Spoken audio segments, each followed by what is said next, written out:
Hey everyone, welcome back to another episode of the 3rd and 20 Dynasty Podcast. I'm JT, joined by Frank and Jake. No Lounis today. We are still in the middle of the offseason. OTAs just started happening. But I want to kick us off with some interesting news and notes that, I don't know, just some speculation and whatnot. But looks like after the NFL had their, I'll call it second gambling suspensions, first being Calvin Ridley last year. Then we had Jameson Williams, Quintus Cephas, and a couple other Lions get suspended. It sounds like there's another wave of potential gambling violations that might be coming through the NFL. So just something to keep on your radar. It would be very annoying to, maybe you're doing startup drafts now. Now would be a good time for startup drafts. It'd be very annoying to spend a high pick on someone who's about to get suspended for the season. So just something to look out for. I don't know if it's actually going to be any skill players. I know nothing other than what ESPN reported. So that should be interesting. In other news, the Browns are not expected to sign Kareem Hunt. And that is something that I talked about last week, where I was like, we were talking about Nick Chubb and other old or aging running backs. And the question was what to do with them. And I said, wait until the news about the Browns not wanting to sign Kareem Hunt comes out, which literally happened just a few days after. So now here we are, Jake. I think we were talking about it last week. What do you think a fair price on Nick Chubb is? Because I already saw one of the Dynasty football analysts going, this is Nick Chubb's in place for the best season of his career, blah, blah. What's a fair price on Nick Chubb? You're gonna get, it has to be, a first, right? That mid to late first. Obviously it would be higher, but he is hitting that 26, 27 range for a running back, and it's just not the age. Oh, he's already 27. So, it's just not an age that you're going to get that 2 first-round pick price that you once might have gotten for Nick Chubb about 2-3 years ago. But with this news, I mean, they're going to feed him the ball. Their backup running back is, I think, Jerome Ford at this point, who scares me not at all.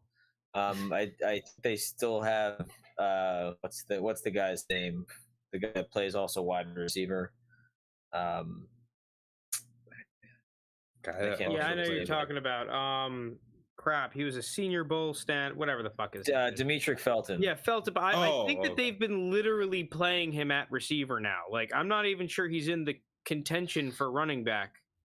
Oh, well, either way, this backfield is Nick Chubb's and Nick Chubb's alone. He's probably going to have another 1,100 yards, 1,200 yards, 8+ touchdowns. I mean, I think he's set up for a very good season again, especially if Deshaun Watson can look more like the Deshaun Watson we saw in Houston and not what we saw at the end of last year.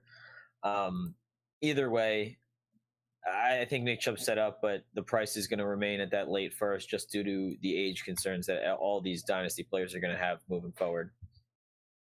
So I have Nick Chubb in a fair bit of leagues. I enjoy myself a nice Nick Chubb here and there. I'm not going to move him for a late first, especially. I think it would still have to be more like a first, and I'm still looking for a first and a second. Honestly, I'm still looking for a first and a second. I understand people aren't going to pay that, and my next question would be okay, what is the realistic value difference between Eckler and Chubb, and what should it be? The difference between Eckler and Chubb should not be much, just because they're both in the same category for me of that older running back that's still going to put up monster numbers this year. But to me, the issue comes in when you start talking about Saquon and guys like that, where obviously there is a fair value difference there. And that's just because Saquon's 25 and not 27, almost 28. So it's just you got another 2-3 years out of Saquon before he gets there. And if Saquon's worth a first and a second, like you've been looking for in a bunch of the 3rd and 20 leagues, I just can't say Nick Chubb's worth the exact same. Yeah, looking at the bulletproof ADP list, Saquon's got an ADP of 306. Austin Eckler's almost a full round behind at 405, and then Nick Chubb's almost a full round behind that at 504.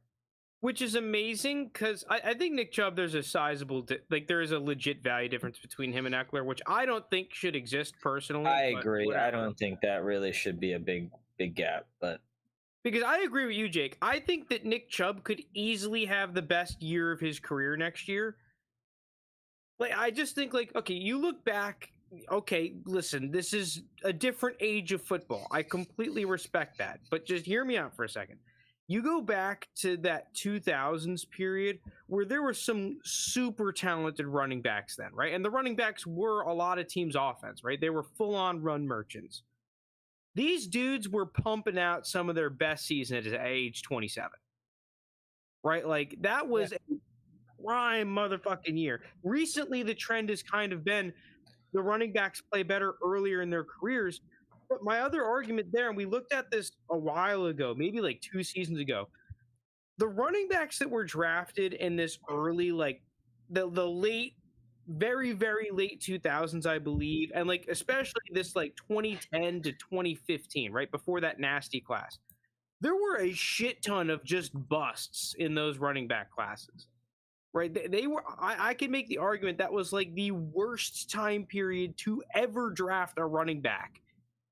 Right, what if we that some of that the good running backs are all young in their careers has been due to the fact that those guys kind of just stunk, and some of the guys now are just better. They're just actually good. I just think it's a different time. It really is. With the league shifting towards the pass-heavy offenses, teams are just not willing to really spend the money on these guys. And, Nick Chubb deserves his money at the end of the day. And I know he's going to take a pay cut and he's going to do whatever he needs to do to stay where he wants to be or play where he wants to play. And it's just, they're more willing to just draft the next guy because so many teams have shown to be successful with these young running backs that it's just not worth keeping around an older guy that's more likely to be injured at some point. It's just what it is. Is it unfortunate? That's more of a long-term thing, though. I feel like if I'm the Browns and I have Nick Chubb this year, I am running the fucking wheels off of him. Yeah, why wouldn't you? If you're the Browns and you think he's your best way to win, along with Deshaun Watson throwing the ball to Amari Cooper and whoever else they got there, and Njoku, Cedric Tillman, Peoples-Jones, whoever they got, sure, I would run the ball a lot too. I think it'll set up the offense great, and I think Nick Chubb's one of the best running backs in football. It's just one of these situations where as a dynasty player, I know the cliff is coming. It is coming, and it's coming fast. Whether you want to say it or not, Derrick Henry is 29 now, and people say he's just not. He's but what if you bought Derrick Henry 2 years ago for that late first? Outside of because the injuries have kind of stunk, right? They haven't won you leagues. But if he didn't, the injuries are fluke, right? It happens. Yeah, it's running backs. They happen more, but. If you're a contender and you are destroying the league and you invest a first into Derrick Henry 2 years ago, that late first, maybe a third, or you're some random prospect to juice it up to get the deal done, right? Fuck it, whatever. My KJ Hamler a couple years ago. Yeah, take the bait. Go ahead.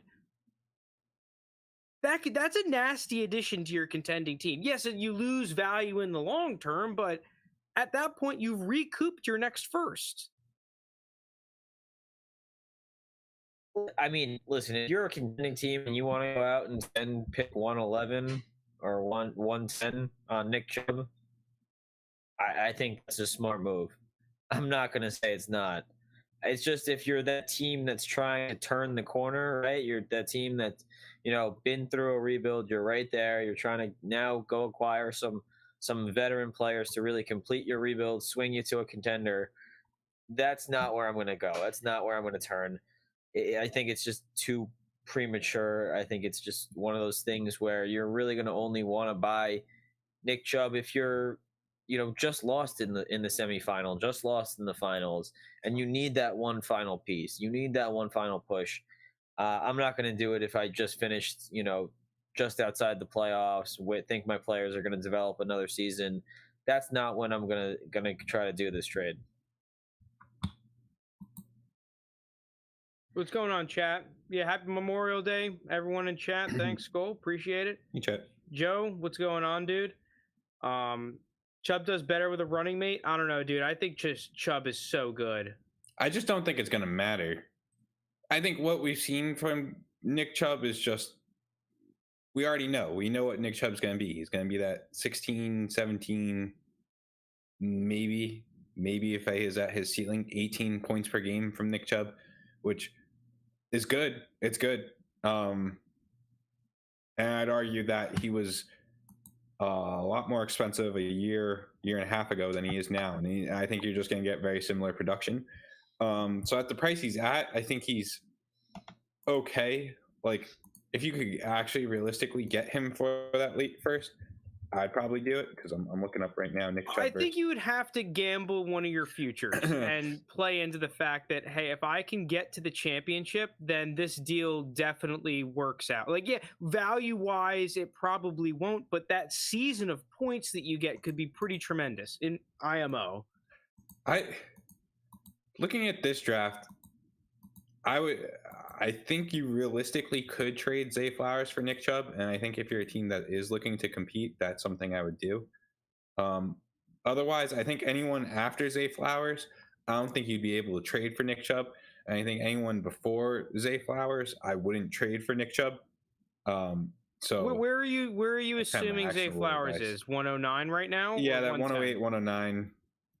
109 probably. I agree. I think that's a generally speaking good price. Maybe you have to give a smidge on top of Zay Flowers, right? You throw in a third to sweeten the deal. I think that definitely gets done there. Mm-hmm. At least somewhere around that value. Obviously, it could be a scenario where the team that is let's just assume you're selling Nick Chubb because you're looking to retool / rebuild. You could always have that team that's just like, no, I don't like Zay Flowers. Fuck the Ravens passing attack. Mm-hmm. But value-wise, I think it generally makes sense. You guys want to move on to the next topic before? Listen, we don't have a ton on the agenda here. We're just going to start going off the rails at some point. I guess before we just move on, though, where do we think Kareem Hunt ends up? He's going to be very annoying. He's going to really screw up someone. He's going to ruin someone's day. I got it. Oh, Frank's got it. I think it's going to be to one of these teams where they have a running back coming off an ACL tear, and they're either not picking up as quickly as they thought, / like in camp they're like, oh shit. So to me, like Jets, Broncos. I think Denver is a prime spot for that. I think one of those two teams, he could go in, and then all of a sudden because listen, I've seen so many people on Twitter being like, wheels up on Breece Hall, buy him, even though he's like RB2 and like nowhere near as low compared to Bijan as he should be. And like same thing with Javonte now that the reports are coming out that he's going to be back a little bit earlier than anticipated. If all of the Twitter people are saying to buy him, he's not a buy then, because they're wrong a lot, right? What about the Chargers? What about the Chargers? I know Austin Eckler's just come in and has more incentives, but I mean, I think we see it without Austin Eckler what that team looks like. I just don't see it. I don't hate it. I think it's possible, but the one that I was thinking of, how about a homecoming to Kansas City? I mean, they definitely need. There's still need there for a running back. I just don't know how that played works in the offense. He was like the top running back, and he was like the rushing leader in that offense. Yeah. Yeah, I don't know. That's an interesting one. Because I don't know about the optics with it. I mean, I think they would stay away from it just from like a PR standpoint. But football-wise, I think it makes a whole lot of sense. That could be something that's also holding Kareem back that we're not really thinking a ton about. It's like, okay, compare Kareem Hunt to Jamal Williams. Like, whether or not you think Kareem Hunt lost a step, like, come on, Jamal Williams is worth. He's getting paid, I think, like $6 million per. Like Kareem Hunt can't even get signed, yet you're signing Jamal Williams to a 3-year deal. Yeah, that doesn't make any sense, but no, it's fine. Like, if you think that Jamal Williams can be that bruiser running back that you can kind of rely, like, dude, if you get that output he had for Detroit every single time, it's just the talent levels are just different to me. Hunt lied to Reed's face; they won't take him back. Yeah, I would not be surprised by that. Yeah, it is like the optics thing. He's just out. Like, even if they think it's a good signing, and he's just out. It's like, dude, we've got fucking Mahomes. Do you think Kareem Hunt's making a difference? So I'm going to use this as kind of a segue that I'm looking here. Like, so we have Kareem Hunt is still going to have to go to a team.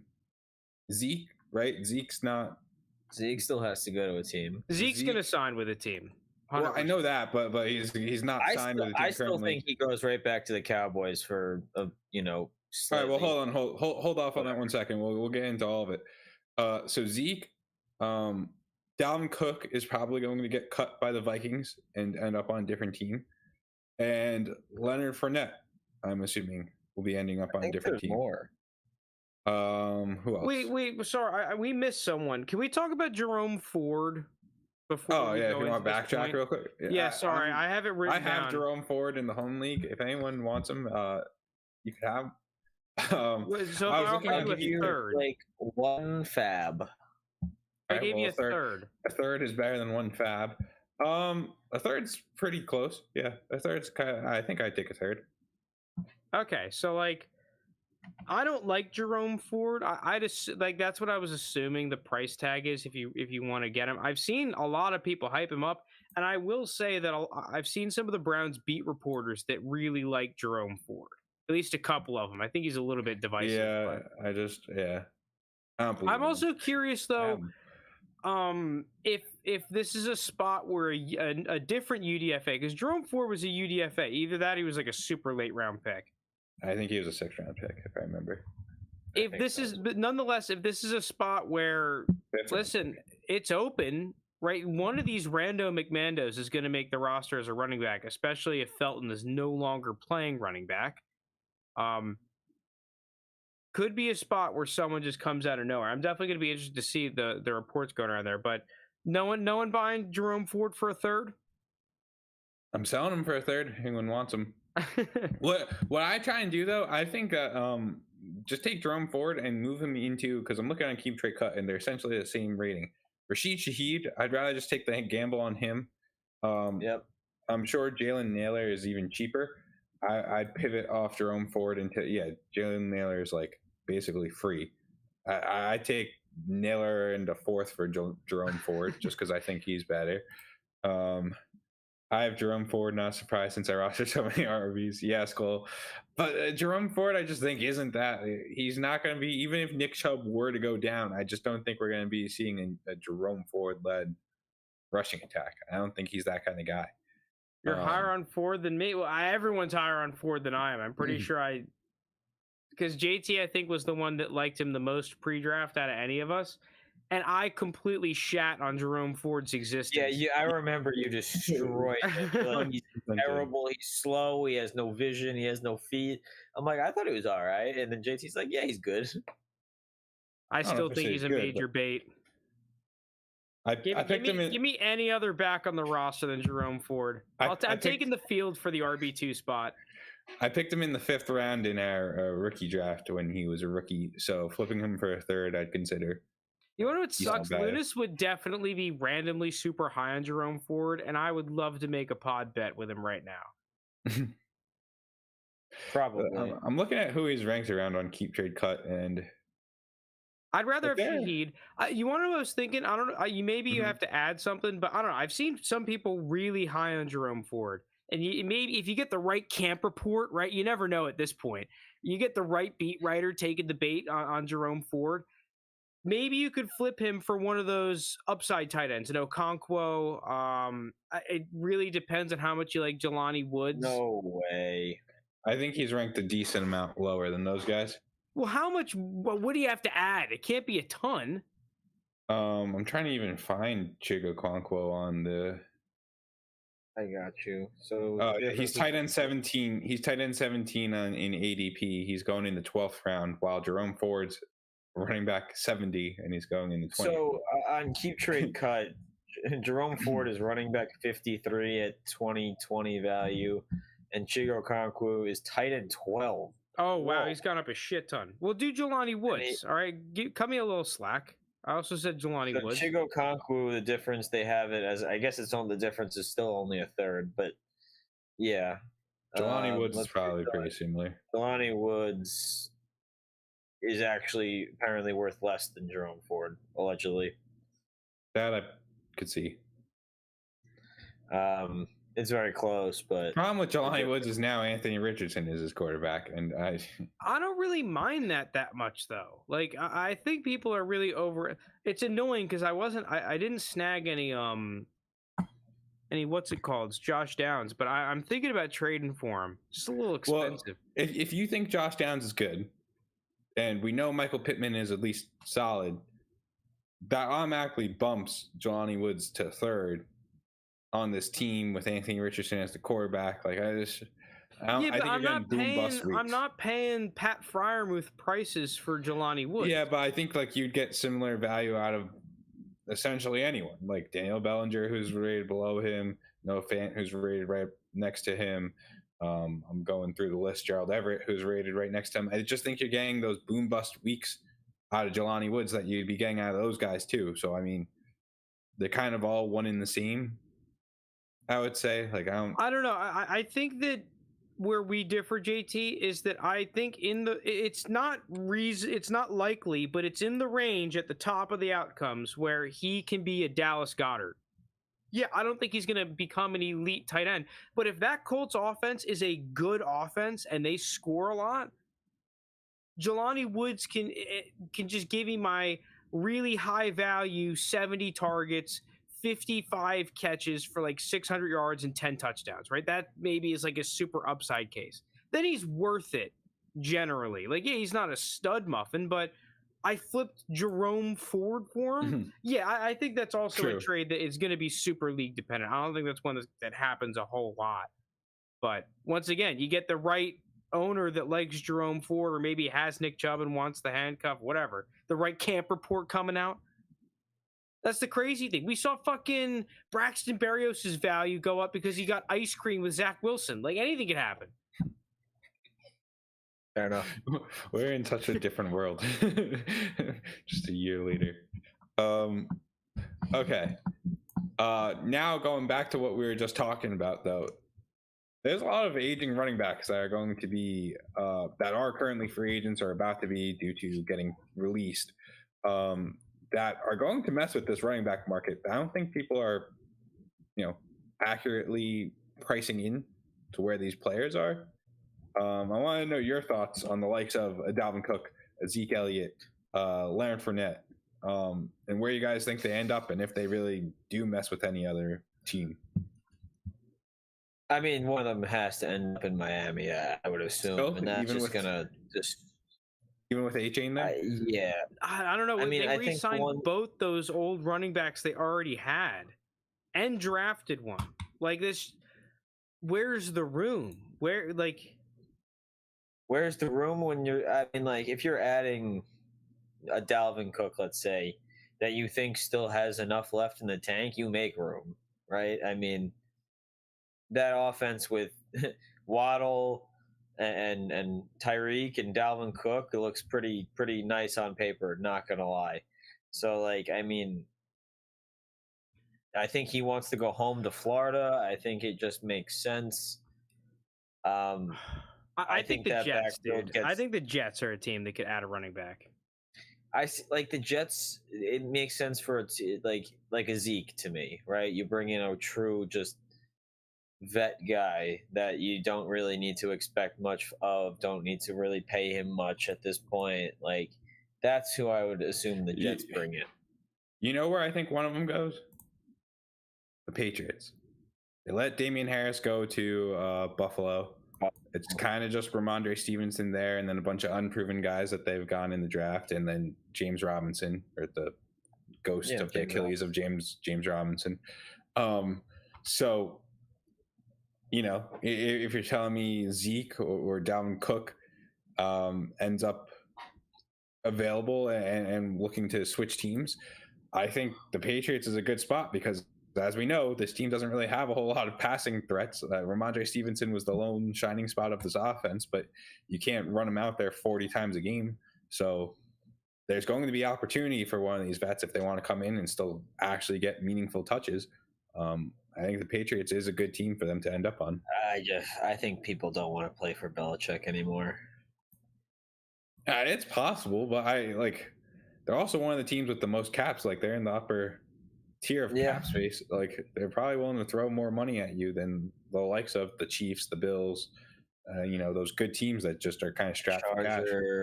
Cowboys will probably sign one, but they don't have the cash. And I think that's kind of the stalemate right now with a lot of these players. It's not that teams aren't interested. It's that they only want to sign for like a 1 year, $2 million sort of ordeal. And these backs are looking to get that Jamal Williams contract if they can. And if I were them, I would wait it out right now to see if there's an OTA injury, something whack happening, right? You never know. There's one every season. Yeah, I mean, I think that's what's truly happened here is that there's going to be a running back that goes down in camp, and then they're going to need to sign a running back, and all these guys are going to be lining up to sign with whoever needs that new running back for the year. I mean, realistically, wherever these guys sign, they're going to ruin someone's day. Whether it's in Miami and all the A-Chain haters, all the A-Chain guys are up in arms. Whether that's in Dallas and it takes away from, you know, the Tony Pollard truthers. Whether that's in the Jets or the Patriots, like, it's going to take away from these guys like Ramondre Stevenson and Breece Hall, who everyone's all excited about. You know, both are top 10. I'll say I'm less concerned about Breece Hall than the other guys. Just because I think Breece Hall is like, I already have tempered my expectations with Breece Hall for this year because he's coming back from that ACL injury. I think it's going to take time for him to be up to 100%, but I'm not concerned about the likes of Zeke Elliott or Dalvin Cook or especially Leonard Fournette really supplanting him or actually taking valuable touches away from him. Now, that said, Javonte Williams, I'm still not like, he had a way worse knee injury than Breece Hall. Like, I think his entire knee got messed up from what I remember. Same thing with J.K. Dobbins, who we haven't talked about yet, and potentially the Ravens, who we know like to bring in the running backs. Yeah, that's a good shout. Those two had their knees like they're very promising young backs, but they had pretty bad injuries to the point of like maybe this is a guy that comes in and actually does take a little bit of your running share away. Jets have 4 decent backs, Joe says. My opinion on it is that the players that are, and it make like, if we're gonna go contract Lounis, right? Hold on, let me change the hat to contract Lounis mode. Yeah, okay, that's contract Lounis. It only really makes sense for the teams that have a running back on a rookie deal to sign, and it makes sense from a lot of perspectives in that you actually have the cash to pay that position compared to, like, you know, the Chargers, or like the Vikings, right? You just don't want to allocate that much cash to the position. And if you did, you probably would sign the guy that you have. So, like, if you have a running back on a rookie deal, instantly you have a higher chance, as well as they don't have as much experience in the league. So, like, do you really want to trust these dudes with the super workload unless it's like the really top tier ones? But, like, at the same time, it's just interesting because I think that the Jets still could, like you said, the Broncos could, the Ravens, and that might also be because people are slightly overvaluing the output of these running backs, regardless if they sign a stud second back. Because I don't really think I'd want to, as a franchise, give Breece Hall or Javonte Williams like the workload of Derrick Henry. Even though they're good, I just, coming off of those big knee injuries, as well as how young they are and everything, like, I just don't want to do that. I'll give them the 18 high value carries, you know, maybe 20 touches a game with a couple passes, keep them fresh and whatnot, right? Use them like that, which we've seen is more of the meta with these NFL teams. The Colts is another one too. I mean, I know Jonathan Taylor is great, but he was also injured last year. You have the rookie quarterback there, and Anthony Richardson. Like, are you going to depend on Jonathan Taylor? Because we saw what happened when Jonathan Taylor went down for this team. Granted, Naheem Hines also got like concussed the next game, but it was not good. It was not good for the Colts when Jonathan Taylor was down. So I wouldn't be surprised if they went there either. I think Jonathan Taylor's a buy, by the way, right now. I think he's massively underpriced. Same, but I don't think that's going to stop the Colts from going out and getting like Zeke, for example. What do you think the price difference between Jonathan Taylor and Saquon is? A decent amount, because, well, all right, I'm looking at ADP. Jonathan Taylor's 207, Saquon Barkley's 306. Basically a round difference, a high round difference. Okay, what about a second? Not, like you're not, but yeah, but it's like more than a second, but less than a first. I feel like. I guess you could give like a super late first, but I would feel bad about that doing that. First is a lot to me. Maybe like a D hop, right? Like if you did like a D hop and Saquon. But if I have Taylor, like that doesn't really. I don't know. I feel like that doesn't. You're getting a lot of points. If you have Taylor and you're moving from him to Saquon plus Hopkins, like you're just picking up difference. Yeah, it says the difference is 306, which seems so low. Yeah, that's a little low. I think it's a second. I think it's at least a second. But I think what was more likely is that scenario where you give that high value old receiver. Like if we're just going from like, oh, I'm a team that has these older players, I'm looking to rebuild. You may have that type of build as a hard rebuilder. I think the problem is that, like, what about Cooks? You know, you give Saquon and Cooks. I'm not sure you get Taylor. I think the more likely trade that you see happen is you package together Saquon and I'm just gonna pull some random Saquon and like a T Higgins, right? Where is T Higgins going? That's a big name in the third round. Saquon and T Higgins. Sorry. Saquon and like Amon-Ra for T Higgins and Jonathan Taylor. Like you get like you're moving slightly down in wide receiver rankings, but you're moving slightly up in quarterback. I pick up what you're putting down. Maybe like a DJ Moore, going from like T Higgins to DJ Moore. Yeah. You're doing like that kind of thing where it's like, all right, I'm giving up a little bit on the running back end, but I'm picking it up on the wide receiver, or vice versa. You know, I think that's something more likely, because if you have Jonathan Taylor, I don't think you're like very excited to just trade down into Saquon Barkley, like right. And vice versa. Like if you have Saquon Barkley, I don't think you're like, I really need to trade up and get Jonathan Taylor. Like I think you're seeing it as the points are pretty close to being the same. Yeah. Now, anyway, impromptu segment coming in. It's flying in here. Watch out. DJ Moore. I saw he was getting some buzz today, actually. Him and Justin Fields are joking around. His price gone up, down? What the fuck happened with his price to the Chicago Bears? Because he's a weird player. I feel like he's not as expensive as he usually is, and is that just more so due to age than anything? Because I think he could have a huge year. He's so if you look at his Dynasty value chart, he is the most constant valued asset of all time. His line is basically flat. Yeah, I'm looking at he's roughly 601, 602 in startups. Start drafts. Man, that's just like such a solid pick to me. It feels like Stephon Diggs a couple years ago. I picked up Stephon Diggs in one of these leagues in like the 6th or 7th round in a startup. And I obviously with Josh Allen, he just fucking nuked. He went to the moon. Mm-hmm. But I think DJ Moore, it's not the sexiest buy anymore, but man, he's just so fucking good. Keenan Allen a couple years ago as well, right? Like you buy them when they're not at this peak young status, and you're a contending team as a solid wide receiver 2 play. Man, like for the next 3 years, he could just be so fucking good. The problem is I just don't love the Bears' passing attack. I agree there. I don't know, dude. I don't know. I see the comparison you're saying with Diggs, right? Where like he was good, he's good, and then he just balloons, right? But like he ballooned because he went and joined Josh Allen. He didn't join Justin Fields. Like I think that like the talent level between Diggs and DJ Moore is not that far apart. In all honesty, I think they're both very similar types of players, both from Maryland too. So like I just I'm not gonna go.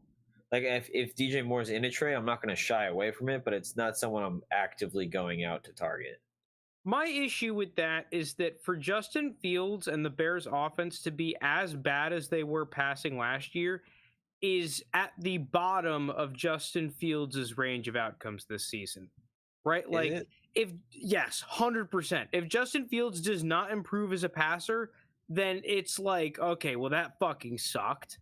Like He was trash for a large part of last season. Like, yeah, there was a couple games where he torched the Steelers, right? Like, yeah. But the expectation, at least for me, is that he's not gonna be as bad as he was last year. That he finally found his groove in the league. He's gonna play confident. They gave him a shit ton more weapons now. So, like, I think that offense, passing wise, just produces a shit ton more than they did last year. And I think DJ Moore is going to be the biggest reason why.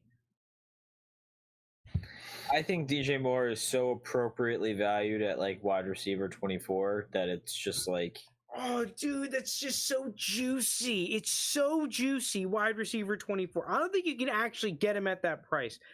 DJ Moore, I honestly think DJ Moore has the talent, the situation, and everything to be like a 30% target share, like 27% target share, alpha stud, like I put up 1,300 yards receiver.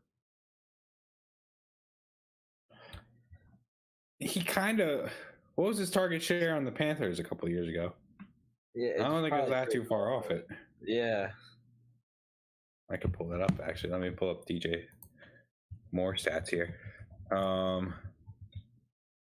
But the thing is, like, I'm kind of more in the Jake camp where it's like, yeah, he might be a 30% or, you know, like a 27, 28%, but it's 28% on the Bears where they're passing it, you know, they're completing 25 passes a game kind of thing. Like, he's not getting the points or whatever. They're not scoring touchdowns.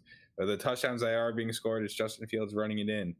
I'm trying to get it's not to give me target but share. What other 27% target share receivers can you find for that value? Not that value. Every single other one is more cost. Yeah, he had 27.7% target share last year. But both of those guys didn't do it last year. So wait, DJ Moore in 2022 had a 27.7% target share, 28.4 in 2021. 24.6 in 2020. Okay, juice me. In 2019 and 15% in 2018. Another year of experience entering the prime of his career. Yeah, I mean, about 28% looks to be 6th round. Still a great 3-year outlook. I mean, how many more boxes do you need to check in the fucking 6th round? Oh, if you're talking about startup in the 6th round, yeah, smash by. But if you're talking about going out and having to give up a 1st round pick for DJ Moore, that's just not what I'm going to do. Oh, I'm doing it. I'm smashing it. Go ahead. I get it for one rando first as a contendee kind of team. Yeah, I don't think you get him for that though. That's the problem. Like, DJ Moore is worth straight up. It says the equivalent of Nick Chubb, Christian Watson, Deebo Samuel, or the equivalent of probably 110. DJ Moore value didn't change for me after the trade, says Joe. About 110. Skull, low passing volume, stay away from DJ Moore. I don't know if I'd stay away, especially at this, you know. Yeah, I wouldn't stay away, but like, Godwin Like I says goal potentially. I don't know about Mike Evans if Godwin would push into that high of a. Like target I there. said, I think he is so appropriately valued at wide receiver 24, or give or take 2 or 3 spots either direction. Like that's what he is, right? He's a guy that's going to give you close to 1,000 yards and about 4 or 5 touchdowns, and he's going to have a nice day and finish in that wide receiver 2 conversation, and that's what he is. And I don't see that changing with this shift. It's what he was with the Panthers. It's what I think he's going to be here. I'll tell you what, though. Frank going to bat for DJ Moore like this, Frank, I'm going to push us into the next segment of trades we're doing. We could talk about the other thing in a second, because there's another similar player that has like pretty close to dead on stats as DJ Moore, and he is going. I'm looking at the ADP right now. I just lost him. Killing my entire thing right here. He's going at almost the 9th round, 8-11. Deontay Johnson. His target share in 2021, 28.5, which was 0.1% higher than DJ Moore. His target share in 2022 was 27%. Basically, say 0.7% lower than DJ Moore. They're basically getting the same target share, but Deontay Johnson is going 2 rounds, almost 3 rounds behind DJ Moore. He's another fantastic buy. You're not going to hear any. Yeah, all right. Deontay Yeah, as long as you're high on one, I'm cool with you being high on the other. I'm also very high on Deontay Johnson. The trade you guys did was interesting. So JT got Dalvin Cook, Deontay Johnson, 306 and a 24 third for Juju, a 24 second, and a 25 first. Yeah, I guess I could talk through my thought process first on the trade, and then Jake, you want to say what you were thinking on your side.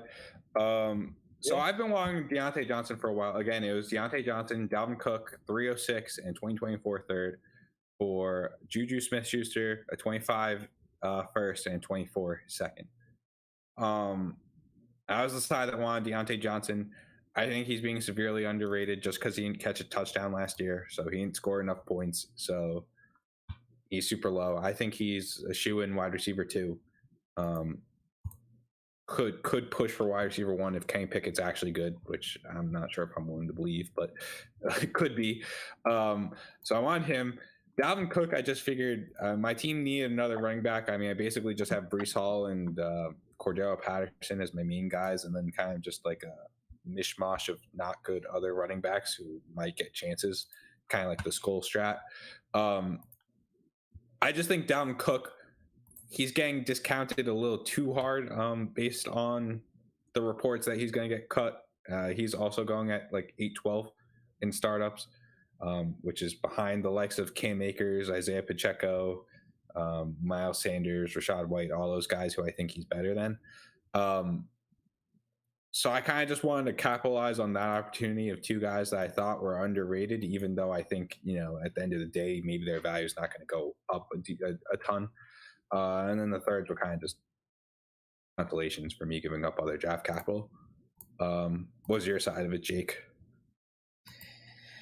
So my team here in this league has been kind of stuck in the middle for 2 years now. And I was just ready to kind of lean into a retool, rebuild-ish year. I wanted to get rid of Dalvin Cook. I just thought this was the time before his value goes to complete nothing. And honestly, I am a George Pickens believer. So I actually had both Pickens and Deontay on this team. And I was just going to ride the Pickens train here. I truly think Deontay Johnson isn't overrated. But isn't under, or what am I trying to say? I think he's slightly underrated, but not as underrated as people think. Like he's only had 1,000-yard season, and I don't think people realize that. Like he gets a lot of his points just based on it used to be Big Ben quick dump off shit. Like most of his points were PPR target share. I understand that. And I just don't know if the offense is going to look the same. I know he still had 147 targets last year, and that's great. but he only turned it into 800 yards and 6 touchdowns. Like No I touchdowns. truly, or sorry, 800 yards and no touchdowns. So like obviously that touchdown regression is going to come back, but I think Pickens takes a step forward, and this is going to be a more 1A 1B situation in my opinion. And I think Pickens is the more red zone threat here. He's the bigger, more physical jump ball wide receiver that you want to see in the red zone. So I wanted to do that. I also think Juju was a big piece of this trade for me. I just think he's a guy that's very underrated as well. I mean, I think if Juju and Deontay could put up, roughly the same season, if we're looking at it in reality, this Patriots receiving core is not good. Juju is the clear number one receiver on that team. And Mac Jones has to throw the ball to somebody. I know he's going to throw the ball to his tight ends. They have Hunter Henry and Gesicki there and Jonnu Smith, the trade Smith, but he has to throw the ball on one. I think Juju is just, a classic Patriots wide receiver. I think he's going to fit in this offense very well with Mac Jones. And on top of this, the first I got, which was the first thing we really talked about in this trade negotiation, was I did not want Frank's 24 first in this league. That pick was not even a thought of mine. So going to this 25 first for a team that I think is aging and declining was a big piece, because I think that could end up being a top 4 pick realistically. And if I can get a top 4 pick for Deontay Johnson and Dalvin Cook, and I get Juju back and stuff, I think this is a great way to really kickstart my retool here. Skull in chat is on the Deontay side of it, so I got his stamp of approval. Shout Skull. So my Frank, what are your take, thoughts? take is I'd probably give the slight edge to Jake simply because of this. I think that Deontay and a third for a first is like a pretty dang on even deal. Down the line, you're going to want the first, but as a contender, I would definitely take that Deontay side. You get like let's say it's either the 306 or the 24 third, right?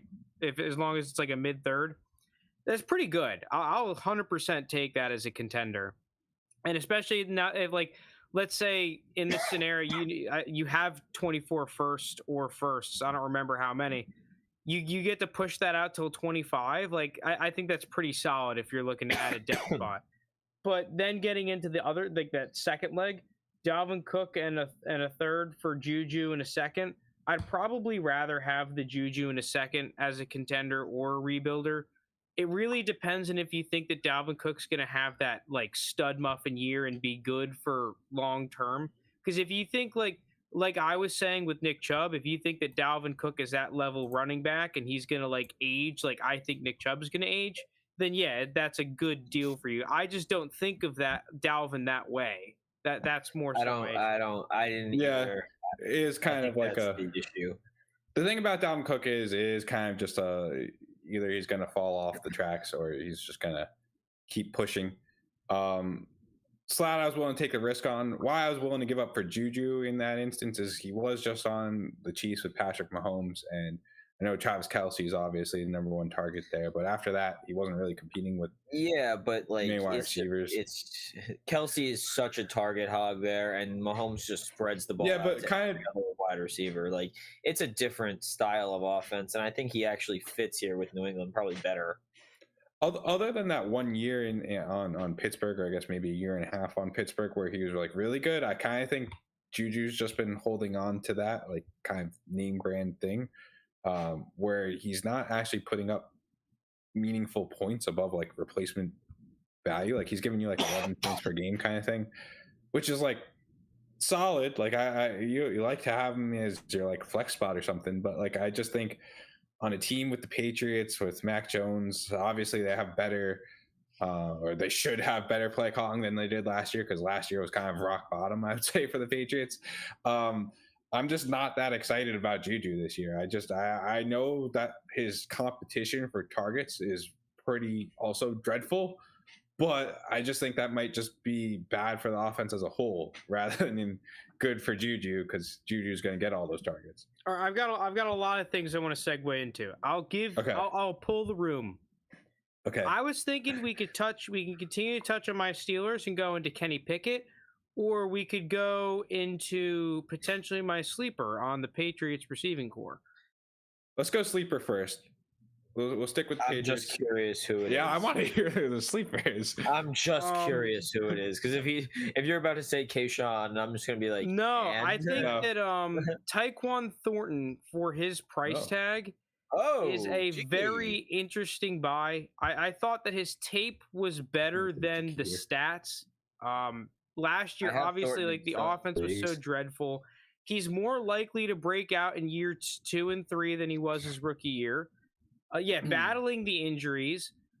And when you look at his numbers, he played a good amount for a rookie receiver, right? He actually got in the game. So I think that organization does like Tyquan Thornton, what they've seen from him. We just haven't seen it in the game.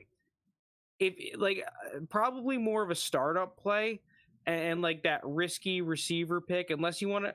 And I completely agree with him. If you're going Skull Strat, you're probably not going to go and pick him up, right? If you're going the Skull Dynasty, I'm picking up every backup running back known to man. Go ahead, pass on your Tyquan Thornton because he's clogging your roster. But I think that he's someone that's interesting. Thinking about sending my thirds for him. Someone that I definitely have on my radar. And I also think that as a potential stonks play, he could be a dude that goes up in camp if he gets those camp reports, baby. Well, he is just that really fast guy where he's going to break off some camp plays that I think he's kind of guaranteed to go up in that. Well, and there's no more Nelson Aguilar as well. Yeah, this team is look. I don't know what the team is going to look like come actual preseason and regular season, but as it's currently constituted, right? I think Ramondre Stevenson has a decent chance of leading this team in targets, with Juju there as well. Those two being the top two. And then after that, I think it's just going to be a mess. You're probably going to see a lot of 2 tight end sets. Hunter Henry and Mike Gesicki are both just fine. They're just, it's going to be 1 week for one and a different week for another kind of thing. It's not going to be fun starting either of them if you're relying on either of those guys.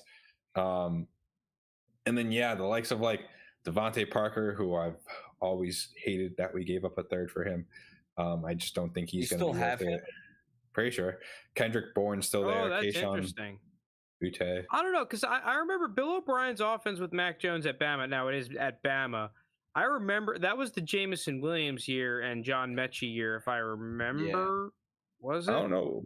No, was that Bryce Young? I'm getting it mixed up here. I don't know if Bill O'Brien was the coordinator when Mac Jones was there. Let me look at his history. Or is it the year after? And that was I can't remember. That may have been Bryce Young. He was at Alabama for 2021, 2022. So it would have been the year after Mac Jones, I believe. Let me double check that. Nards. As I'm looking here, Mac Jones was drafted in 2020. Yeah, so he was there the year after Mac Jones. Okay, but I do remember that offense of Bryce Young did chuck the pill. They kind of chucked the pill. They threw it deep. I'm just curious to see if he brings that style of offense to New England. The difference is that team had, Jameson Williams and those guys. But that was the worst Alabama weapons team. Yeah, well, second worst to last year. Last year was pretty bad. Yeah, and excluding last year, I guess. J-Mo and Mechie, it's not like that's bad, but that wasn't amazing. I guess it depends on what you think of J-Mo. Kind of shred. I'm not a Jameson guy, but I think he walks on in the Patriots and would be the wide receiver one of the team. I don't know if that's saying a whole lot, but I just think he would be. Thank God Lounis isn't here. He would agree with that. I know. That's my point. He'd be he would go all in on that. Yeah. All right. What about you? Anything else? Gesicki, I think, is interesting, but it's the fucking Patriots receivers. These guys are all going to be mid as shit. I'm not going to buy into Gesicki. I don't know. I kind of like Juju. That's why I made this deal. But here we are. Gesicki could be good. I think he can go back to being his 700-yard, self, Yeah. which could be decent, right? He'd be he'd be a waste lord at that point, maybe a smidge. Yeah. He'd be a waste lord. He'd be the best of the wasteland. Yeah, he'd be like your new Gerald Everett. Yeah. And you're happy. You're one of those dudes that like, oh, I don't have the Kelsey, but I've got someone I can at least play. Woohoo! Yep, pretty much. Pretty much. What about Kenny Pickett though? Because one thing I find interesting on him, and listen, I agree with you guys. I have Kenny Pickett in like one league, and I'm not necessarily going out and actively buying him at his price tag. But one thing I will just state for the record is that I feel like the Steelers organization is so confident in Kenny Pickett. It's like kind of weird. I just didn't expect that.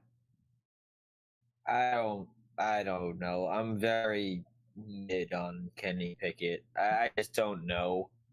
I think he has the weapons around him, and Deontay and Pickens and Freiermuth and Najee in the backfield, that I don't think he really has to do much, right? I could see him playing this Alex Smith-esque role where he's good in what he does, but he doesn't do anything great, right? And I think the Steelers can win with that. If you put a good defense on the field and you just let your playmakers do their thing, I don't think it's necessarily a bad thing. I think Mike Tomlin's a very smart coach and can make it work. But I'm not going to sit here and go, it's as good as Ben. And that's the problem with Steelers is like you're always going to compare to Ben until you find your next super franchise quarterback, and I just don't think he's going to live up to that level. I mean, for dynasty aspects, I think it'll be fine. I think he'll be able to support a wide receiver, 2 wide receiver twos, let's call it. And I think that's pretty good for him. And I think Najee's probably going to have a very solid year himself. And so Freiermuth will be a waste lord himself. He'll be in that 700 yards, 6 touchdown gang and call it a day. So I think overall this offense is just going to be what it is. Here's the thing about Kenny Pickett. So after Tua startup drafts, right, where Tua's going near the end of the 3rd round, typically there's just a big gap where essentially like no quarterbacks are taken. I mean, Daniel Jones is kind of in there at the end of the 4th, but there's essentially like a 3-round difference between that, like where Tua's going, and then 3 rounds of nothing for quarterbacks, and then Kenny Pickett, Trey Lance, Kirk Cousins are going there in the 6th round. I think that's okay pricing for Kenny Pickett. I've never been a Kenny Pickett guy. I don't think Kenny Pickett is that great, but we still haven't really seen enough to decide on Kenny Pickett yet. So I'm not going to write him off. And I think at that end of the 6th round, that's okay. But I would just be more apt to trade him for guys that are rated below him, that are just older, in the likes of an Aaron Rodgers, or I know he was god awful last year, but I still believe in Russell Wilson. I trade Kenny Pickett for those 2 guys. After that, I'm not trading Kenny Pickett for anyone lower than him in the quarterback world. But I'd rather just trade him for Deontay than those QBs. Aaron Rodgers? No, Kenny Pickett. If I'm a contender, dude, I'll trade for fucking Jacoby Brissett. If I need a quarterback, I'm trading Kenny Pickett for Aaron Rodgers easily. And Aaron Rodgers is 2 rounds behind him. I think Aaron Rodgers gives you the thing is that let's say we're in an actual league. Let me trade Kenny Pickett for Deontay Johnson, and then trade my 2nd for Aaron Rodgers, and then we're happy now. Okay. I mean, you get a plus on top of Aaron Rodgers for whatever you're doing, but sure. I don't know though. Kenny Pickett, I just think is it's a risky play. He doesn't have any excuses really at this point. You have the established wide receiver in Deontay Johnson. You have the exciting wide receiver in George Pickens. Like Jake was saying, you have an offense that is built around you. They did just get what's his face, the lineman, was that Broderick Jones? Broderick Jones. Yeah. We invested a good amount. We picked up Simualu as well from Philly, who I think is pretty good. The line was pass blocking wise, they were average last year, which is saying something for where the Steelers were at a couple years ago. They were basically the most dog shit in every category you could imagine. And now we have depth too. So even if Broderick Jones, destroys his knee, we've got Dan Moore who can at least play. It's not because, dude, there are some of these teams, they lose one of their tackles and it's just like, whoa, this guy stinks. Like, yeah. Pickett for a large Frosty. Steelers are a smart organization. I always roster. Oh, cover your ears, Jake. I always roster Steelers, Ravens, and Vikings. Not a bad strat. As of recent, not a bad strategy. Ravens? I mean, if you're rostering Lamar and Mark Andrews, dude, if you just invested in all Steelers, Ravens, and Vikings, like you'd have players. You'd have a team of Lamar Jackson, I guess Dalvin Cook, Kirk Cousins, Kenny Pickett. Sure. And then, but your wide receivers would be Justin Jefferson. You would have Deontay Johnson, George Pickens. You would have a sick team, actually. Freiermuth and Hawkinson. You'd have Najee, Dalvin Cook. Oh, and Mark Andrews. Dude, your team would be disgusting. Well, Hawkinson, Skull's on something here. You just picked up Addison in the draft. You just aggressively traded for Addison. And Zay Flowers. You got Zay Flowers, too. Yeah, those three teams actually do have holy shit. I mean, compare that to, like, the Patriots.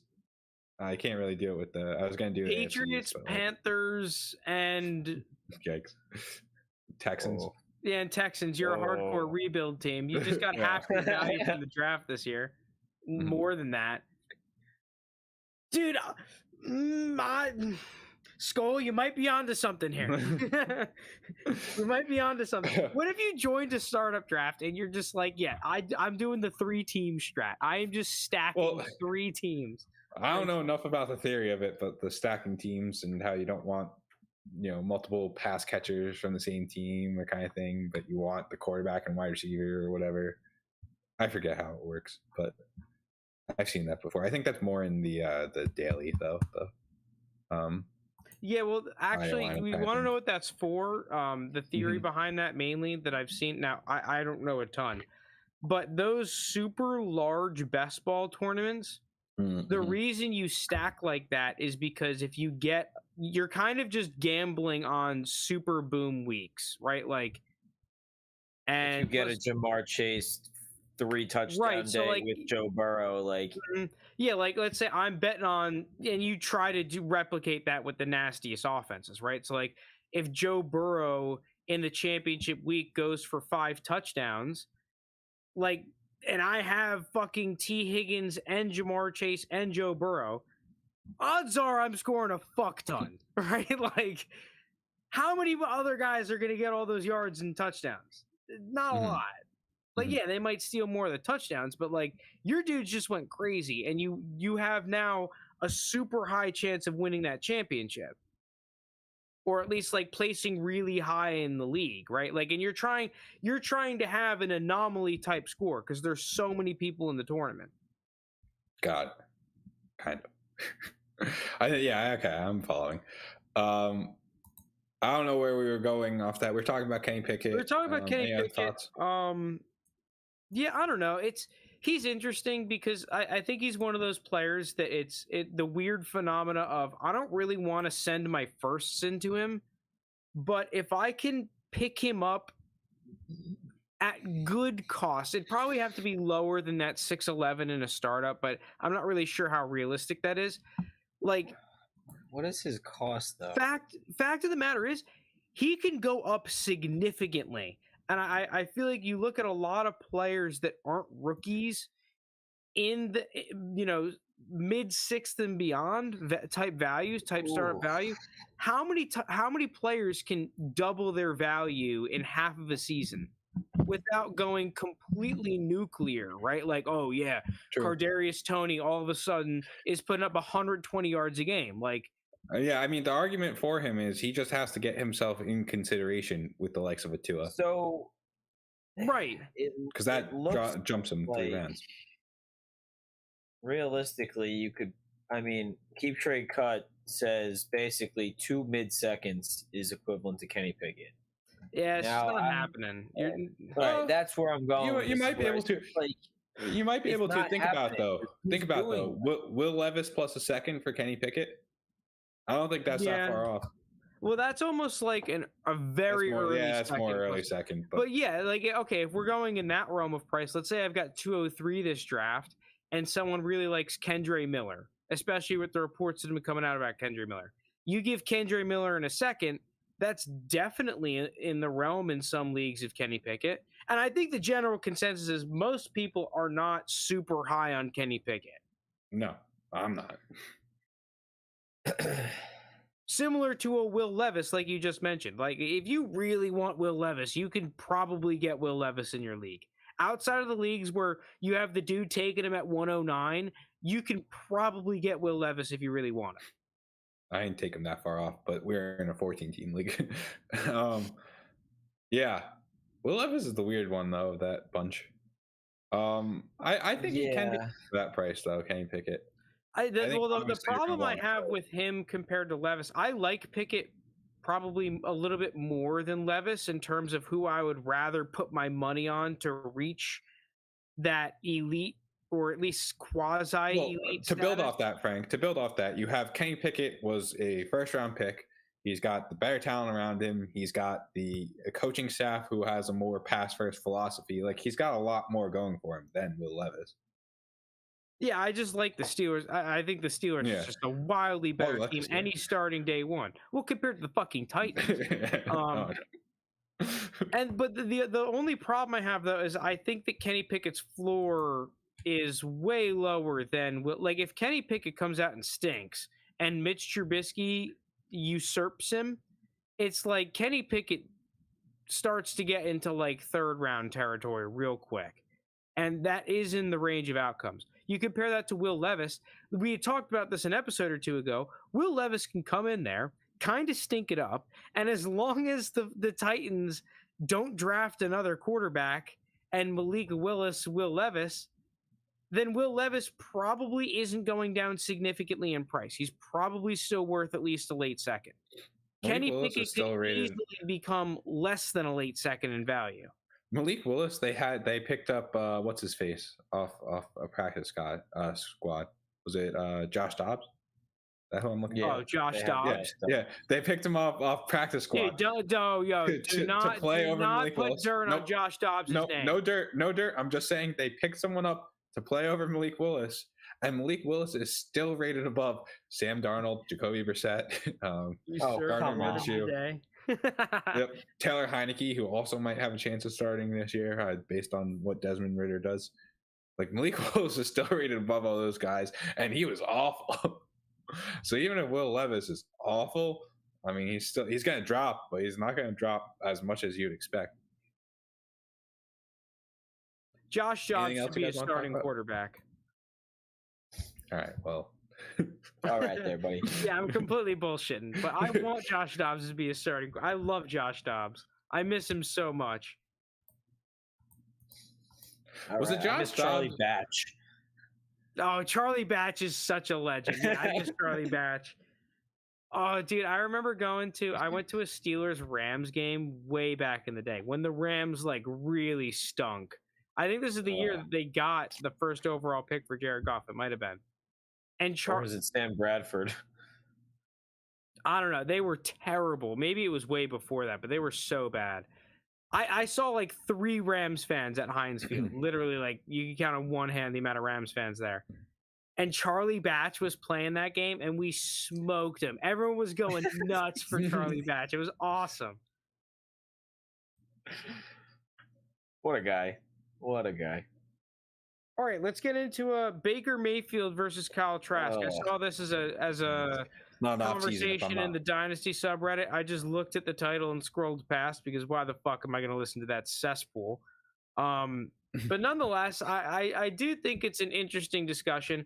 More so hold on. I agree with you guys. I'm not really in on the Kyle Trask thing. If we had Lounis here, he would say that Kyle Trask is going to be the starting quarterback and about to throw for 4,000 yards. So disregarding, guys, like he just went to Florida, so like I like him. So he, 4,000 yards. whoever the starting QB is here in Tampa.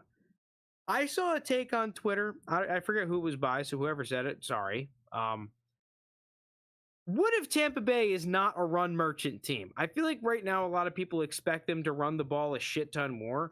Like, yeah, I don't think they're going to be passing like 70 times a game, but why can't this team be a 60% pass offense, which I feel like is not really being priced in right now? I feel like it's like, oh, well, everyone's going to be shit. Tom Brady's not there. Oh, like, they're not going to pass the ball. Listen, this team still has Mike Evans and Chris Godwin. So I don't think it's that out of the question. Mike Evans has only put up 1,000 yards or more in every single year he's been in the league. So I don't think that's really out of the question. And Chris Godwin is also a fantastic Pro Bowl level wide receiver in his own right. So to have those two guys, and they have what's his name? Kadon. They got Russell Gage as a number 3, like a solid number 3 kind of guy. Right. They have Russell Gage, solid number 3. They still probably have Cameron Brate, guy's been there they forever. cut him, but they got a guy like Tyler Johnson who's interesting as well. Like he's a rosterable player. Yeah. So I think this offense has enough passing weapons that, especially if it's Baker Mayfield, right? I'm not as much into the Kyle Trask thing as a lot of the community is right now, but I think Baker's, when he went to the Rams last year, he looked pretty solid. Not great, but he looked solid. He looked like a low-end starting quarterback in the National Football League. And I think that's exactly what we're going to see. And I think that at the end of the day, that puts up, close to 4,000 yards and probably 22 touchdowns or something like that. So I don't think it's like enough to support Mike Evans to the level we've seen him in the past, with the Jameis chuck in the pill years and then Brady years and all that stuff. But I don't think this passing offense is going to be as bad or as little, I don't know how to say this, like few passing attempts as people are saying right now. This is where you can take advantage of the unknown. I think arbitrage is the word I'm looking for, if anyone wants another big word. Big word, JT. Yeah. This is the big word podcast. Yeah. Kyle Trask and Baker Mayfield, people probably have more eggs in the Baker Mayfield basket to be a starting quarterback. But like Jake was just making the case for Baker Mayfield here, and how he's basically surrounded by one definite Hall of Fame player, maybe 2. Yeah. He's in a spot where he's going in ADP in the 14th round, behind the likes of like Chase Brown and John Mechie and all these random guys who aren't going to score you a lot of points. Kyle Trask is way lower too. I think both of them are very undervalued because one of them is going to be a starting quarterback for this team. So if it's Baker, great. He's still decently undervalued. But if it's Kyle Trask, better. I don't love him in startups, but I don't love either. He's behind, I'd take him like 2 rounds, 3 rounds higher. Who is this? Who are we talking about? Baker. What round is he in a start? Or Kyle Trask, 14. Oh yeah, I'll take him in the 14th. Kyle Trask is in the 20s. And I guess the reason this is priced in is that no one expects them to be there long term. Obviously, both of these guys, either of them, people are expecting to be there this year, maybe next year. They find some other vet to take over, the Jacoby Brissetts of the world, and then they're finally bad enough to take their own guy, right? So, I think that's priced in, and that's fine. But I guess I'm kind of talking myself into it. They're gonna be around for a little bit. Because just think about Jared Goff. Jared Goff's 7 rounds higher than, almost 8 rounds higher than Baker Mayfield. I mean, I actually think Jared Goff's decent. So like Baker Mayfield, in a similar essence, took his team to the playoffs, won a playoff game with him, and then had a bad season after a shoulder injury and everything, and then we haven't heard from him since in terms of fantasy relevancy. That could easily be Jared Goff. But the thing I'm trying to get at here is there's a point in this market where you could take advantage of, and it's it's the Tampa Bay Buccaneers and it's the San Francisco 49ers because, and I kind of probably also lump in the Falcons into that because I don't want to buy Desmond Ridder. I want to buy Taylor Heineke for the Falcons. Oh, I would buy Taylor Heineke too. Yeah, because I just think like you have Drake London, Kyle Pitts on Ravens too. Ravens receivers. Let's add them in. Okay. Well, I was talking about quarterbacks, but we could add in Ravens receiver. What? Sell Ravens guy just his head exploded. All right, hold on. All right. In terms of keeping this concise, let's just stick with the 3 teams in terms of quarterbacks. No, add in the Ravens receiver. All right, add in the 4. These guys, though, no one knows who the starting quarterback is going to be. Overvalued. So whether it's Brock Purdy, Trey Lance, or Sam Darnold, and whether it's Baker Mayfield or Kyle Trask, and whether it's Desmond Ridder or Taylor Heineke, one of those quarterbacks is going to, or I guess 3 of them technically, one from each team, is going to see a big value increase going into the start of the season, where all of a sudden now Baker Mayfield, he's going for, I don't know, say like 308. I don't even know. I'm not looking at Keep Trade Cut. Let's just say that is. He'll be going for a second when someone needs a quarterback. If he's the starting quarterback. Same thing with Taylor Heineke. Maybe he'll be like an early 3rd, but Taylor Heineke right now is like a 4th or 5th. You could definitely do like a Taylor Heineke and a 3rd for a 2nd, sort of a sort of shindig going on. You are going to see a value increase for 3 of those. I named 6 guys, 7 guys. 3 of those 7 guys are going to see a big value increase, and it's kind of just who. And if you went out and got all 7 of them, I actually kind of want to try this. I think if you went out and got all 7 of them at their current price, I think you come out ahead. And then, like starting September. What if you think 10th, if you just hold them and just wait for the starter to every quarterback from those teams? Yeah, not everyone, just the ones that are projected to be in the competition. Like I'm not going out and getting. And the Ravens receiver. and the Ravens receiver. If you went out, I kind of want to put this to the test and check it because I kind of like this theory. I think if you went out and bought, problem is Brock Purdy is rated pretty high, and I just don't think Brock Purdy's good. But he could be the starter, the day 1 starter. So if you went out and got Trey Lance, Brock Purdy, Sam Darnold, Taylor Heineke, Desmond Ridder, and who's this? Kyle Trask, Baker Mayfield. Did I say all of them? Kyle Trask and Baker Mayfield.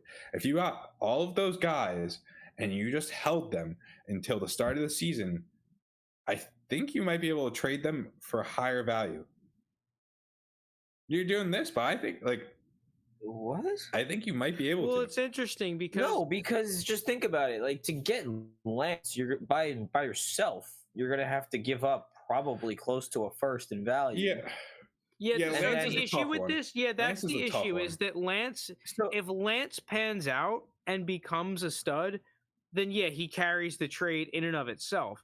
If Lance goes to shit, now you've given up too much because he's the only guy in the other if we take out the Niners quarterbacks because those guys are in the 1st round realm, both Purdy and Brock Purdy. If you take out the Niners, if you're talking, Heineke and Ridder. Sure, you could probably pick up both of the, Heineke for a 3rd and Ridder for a 2nd. Like, sure, whatever one is the starter, you probably goes up to close to a 1st. Like fine. Early 3rd for Baker, like a late 3rd for Trask.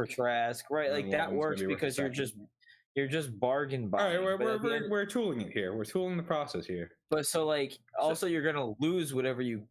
No. Hold on. I've got the strat. One's going to go up, but the others are just going to plummet. So we're picking in the early 2nd. No, we're picking in the early 2nd. Hear me out, guys. Hear me out. JT, I'm trying to help you out here. We're picking in the early 2nd. We trade back to hopefully the end of the 2nd, but if we need to, we can trade back to the very early 3rd, like 301, 212, 302, somewhere in that realm. We pick up some shit. Or draft, we traded for Mac Jones. Maybe we just try to trade. Man, that would have been nice. Fuck, this would have been so fun. Okay, here's the strat. This is what you do. So you give up. The problem is that you give up on Will Levis or whoever that top end, not top end, but like hot, like QB2E kind of dude that has a lot of upside. You give up on that guy. But what is the value difference between that going from the very early second to like the very early third? You might be able to pick up like 2/3, right? At least. Yeah. Like, well, that's the thing, is that's the two of the quarterbacks that we're going to try and get, right? So you pick up 2/3, you trade 302 for Baker Mayfield.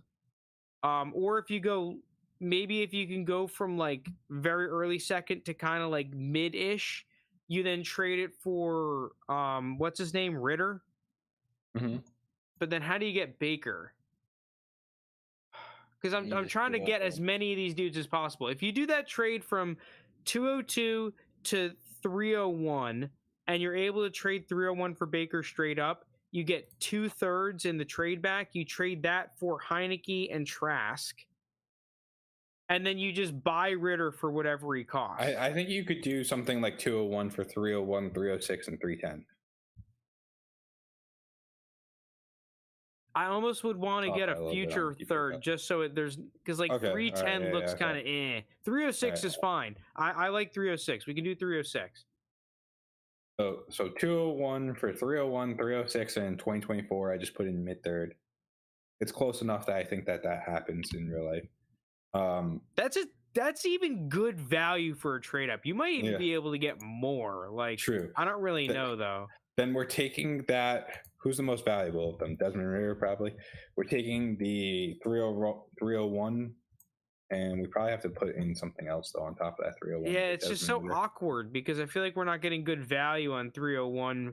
I almost think like you'd rather just do 301 straight up for Baker if that person has a surplus of quarterbacks and there's like a Tyjae Spears or a Roshan Johnson or whatever one of those running backs is on the board there.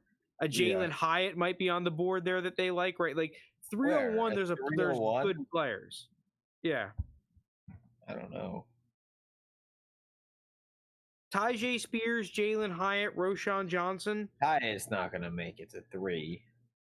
3. I've drafted Hyatt in like at the early third in almost every league. Oof. Then good for That's you. how I have so many of him. Then good for you. I don't know what else to say on that because I don't think he should even be close to that. That's what I listen. I don't even like. I like Jalen Hyatt probably more than consensus, but like, I guess that's all there is to say. I like him more than consensus. But this is an interesting strat. We got to do the math on this, and then we'll get back to it. Or do we just fucking do it? How do we trade Mac Jones into this? How do we start the snowball with Mac Jones? You trade Mac Jones for 2 seconds, and then you trade both of those seconds back into whatever. Yeah, this league is just so stingy on the seconds. It's tough. All right, I've got an interesting scenario here. So let me pull up Sleeper actually, because I want to get y'all's opinion on this. You've probably seen this team before. It's not the first time I've put it on the pod, but it's one of my teams where it's not like a pretty obvious scenario for what I'm doing. So I was thinking with this team and in the 2 tight end format, which sucks by the way, that this team has enough shit to compete. Like, you have Mahomes, you have Kyle Pitts in the 2 tight end. My running backs are pretty decent. Like, QB3 is rough.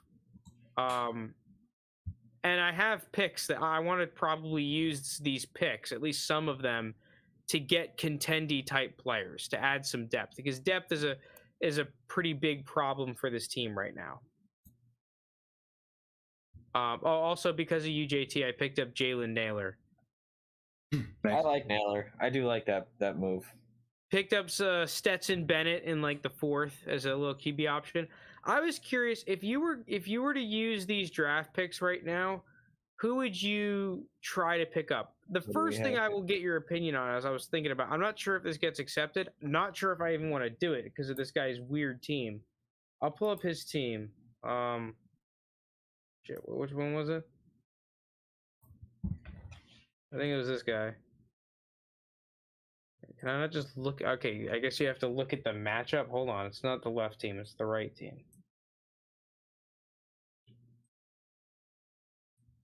Like, he's got some good players. Justin Fields, Bijan, Etienne, CD, Waddle, Komet, Jawan Johnson, Devontae Smith, Dobbins, Lazard, Lance, Trask, Purdy. His bench is pretty dog shit, all things considered. Like, do I even want to sell this dude's first? You know what I'm saying? I'm trying to see the whole thing. I don't know. Keep scrolling. Like, his tight ends aren't great for this. I mean, I guess, like, Jawan Johnson's underrated. His QBs are very risky. He has both of the Niners QBs. And his bench is, like, pretty dog shit. IMO.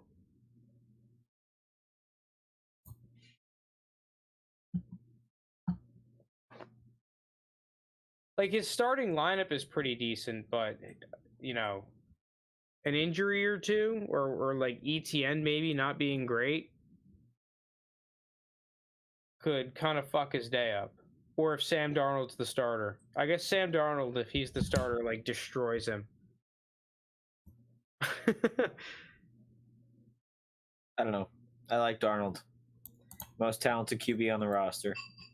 But yeah, I was thinking, like, if I could move this 24 first, if I did like that and a third for DJ Moore, like I was saying earlier, I was thinking about that because I could use some receiver depth. I think DJ Moore would be a pretty prudent buy.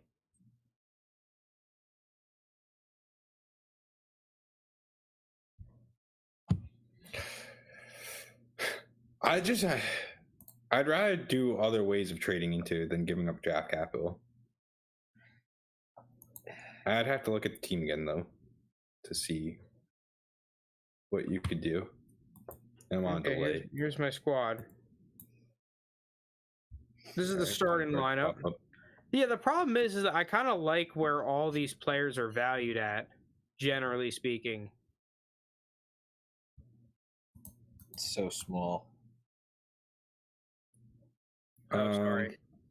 Like, I was thinking, JT, if I was able to add like 3 startable players with my first and a third, and then 2 seconds and another third, if I was able to turn that into 3 competitive players for the next like 2 to 3 seasons, and I just give up 1 draft class to do so, that could be pretty worth. Yeah. I can go into my bench if you're interested. My bench is not super great, but I have a couple of decent players. So this league tight ends are just like impossible to get, though. That's what you're saying. They're annoying to get. They're not impossible to get. Like, but for example, to get a Goddard, I'd 100% have to give up a first. Maybe even more. 2 tight ends. That's brutal. Yeah, but I don't really mind that. Like, I paid the price for Kyle Pitts. I've got Cade Otton, who's at least a starting tight end. Like, I don't have a ton of depth, but I'm fine. I've got like what I believe are both plug and play players. I don't know. Cade Otton doesn't strike me as a plug and play, but that's fine. Like, he's fine. As a tight end too, I'll take it. I think he's a top 24 tight end to me. It's close. Yeah. What's he at right now? He has to be close to that. Tight end 31. I mean, Robert Tonyan's taking a hit here, but Tucker Kraft I picked up. I like Tucker Kraft. It's not a bad one. Like, listen, my backup tight ends aren't amazing, but that's not what really makes my team. I got a bunch of running backs I can play. I mean, I was thinking, I just don't really want to. One of the moves I was thinking is just like trying to tear down from Metcalf. Just not sure that's worth. Not anymore. I think people have discounted him a decent amount. I mean, my highest value players, like tearing down from Mahomes and Pitts, I just kind of don't want to do. Nah, not either. I wouldn't want to either.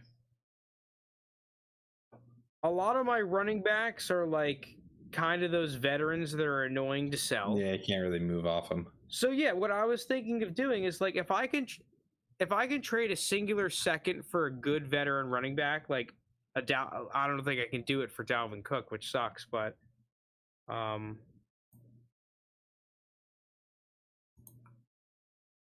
I need to be able to move a second for a contender piece that's decent that I can play in my flex spot. Let me pull up recent trades of Nick Chubb. The thing is, I want Nick Chubb. I want Nick Chubb as my RB1 on my contendee team. Okay. Yeah. Aaron Jones then? Aaron Jones is. I honestly think AJ Dillon's a good buy too. Let me see if I could find singular. Looks like Aaron Jones is. Well, I have Aaron Jones, unfortunately. That's what I'm saying. You're talking about. I'm talking about buying players. I'm talking about. yeah, I have a second round pick. I'm looking to buy someone. Recent trades for like a Dalvin Cook, for example, are a 2024 second for Cook and 2024 fourth. I would take that. At this point, that's what I'm. Miles Sanders for Zach Wilson and Dalvin Cook. Let's see. I'm trying to find more just single straight up. 206 for Dalvin Cook. 304 and Isaiah Likely for Dalvin Cook. Whoa. Sky Moore for Dalvin Cook. Okay, so Dalvin Cook is definitely in the range of a second. Yeah, he's gettable. Jahan Dotson for Dalton Schultz and Dalvin Cook. Trying to find more just single or limited. 208 and 308 for Cook. See, the problem is that Dalvin Cook in this league is on a team with another contender who's in a similar spot to me.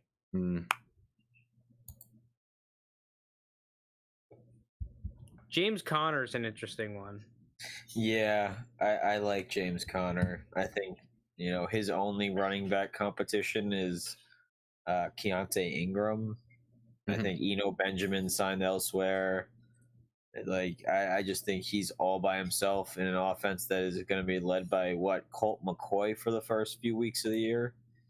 He's going to get fed. Yeah, I'm looking at trades for James Conner now. All right, some of these just don't make sense. Let's see. Okay, here's James Conner for 2 seconds and a third. Really? No? Are people higher on James Conner than they are Dalvin Cook? It might James Conner for 308, Zamir White and Kyron Williams. Okay, that's more like it. James Conner for 406 and 706, which I didn't know you could do. Hey, we had a 7th round when we started. What about James Cortland Conner for Sutton? Wandale Robinson. Is that a bait? Yeah, don't touch. Yeah, I think I've turned off Cortland Sutton now. Where's Cortland Sutton even go? He's in the 13th round. Oh, maybe he might be. He's gone so low that it's actually good. Yeah, like he's ranked outside of the top 50 wide receivers. All right, you're starting to reel me back in here. Cortland Sutton for 302 and 306. Okay, yeah. Wait, I'm back in. That's what Cortland I'm thinking. Sutton. Like, what if I traded for Cortland Sutton and I gave up Sutton Smidge? For, a late second and a fifth. Cortland Sutton for Dalton Schultz. Cortland Sutton and a third for a second. Yeah, what if I did something like that? Yeah, I'd do that. Cortland Sutton for Raheem Mostert and 2/3. Cortland Sutton 2/3. Listen, I can give him 2/3. I'm just looking at the trades that actually happened with Cortland Sutton, and he is cheap. What about Amari Schmoop? It's probably another good one that people have just kind of plummeted. Yeah, Amari Schmoop is still highly priced, though. The problem with Amari Schmoop, and I saw Skull, you recommended him in chat, is that I feel like I'd almost rather buy like just Deontay Johnson at that point, or Christian Kirk, or someone that I just kind of want to hold long term more. Like he's at a high enough value threshold. Yeah. Similar thing with D Hop. I think D Hop is at least a little bit more of a buy because like I think D Hop has a higher chance of being like a stud muffin McGee. You know, like I just feel like I'll rather pay a little bit more to get my 1,100-yard receiver, one that I'm more willing to hold long term. I'd rather buy Jahan Dotson for a little bit more, but that's just me because I like Jahan Dotson a lot.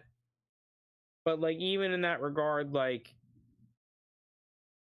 Terry McLaurin, Chris Godwin,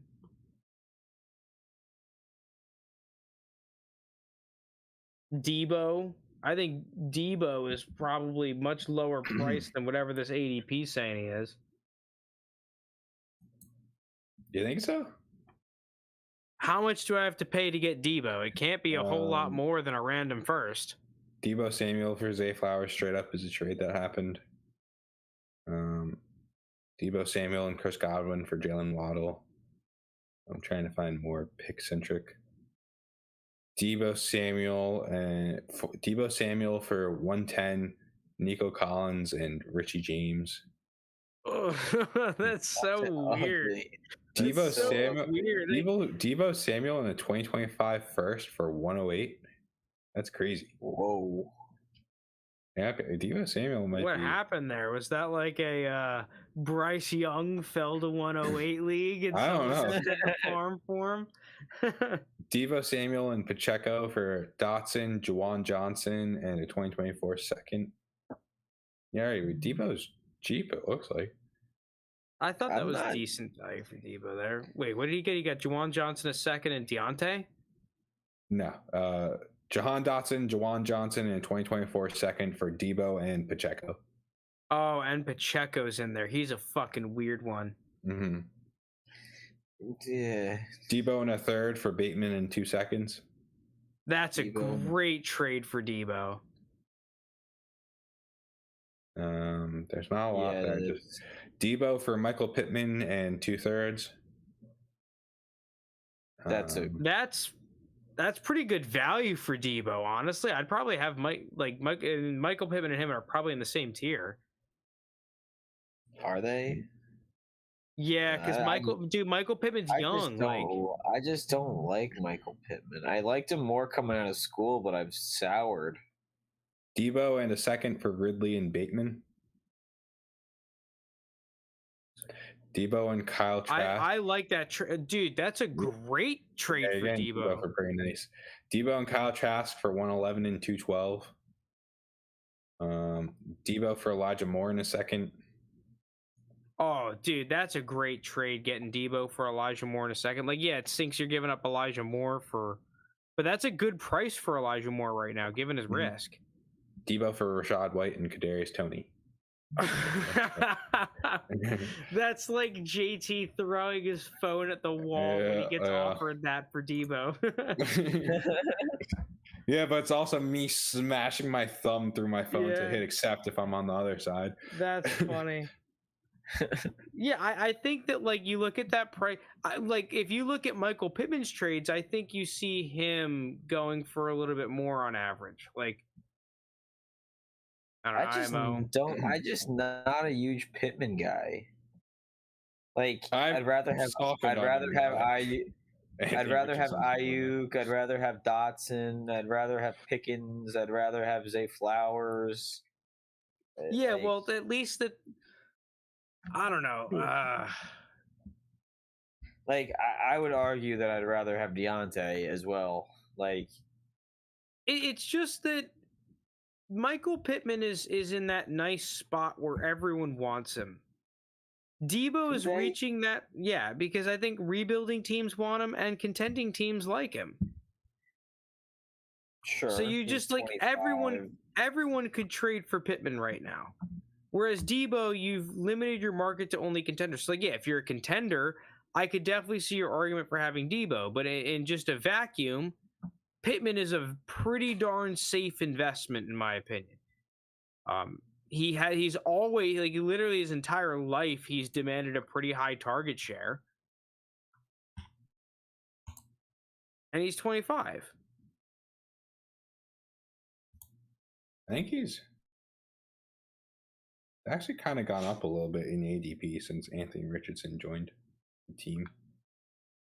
Yeah, it's just hype.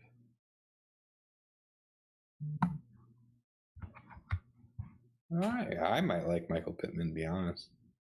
I think he's pretty fairly totally. valued. All things like I would draft him at his ADP pretty comfortably. I draft him above his ADP pretty comfortably. Mm-hmm. I think agreed. Looking at where he is. But yeah, he's definitely not like I'm targeting this guy every draft. Mm-hmm. All right. Anything else? I think we have run pretty long here. That does it. All right. If you made it this far, thank you so much for listening. Thank you so much for watching. Really appreciate it. Thanks, Skull, P to the R, Joey, Bear in chat. Really appreciate it. Thanks, everyone. Yep. Peace out. We'll see you next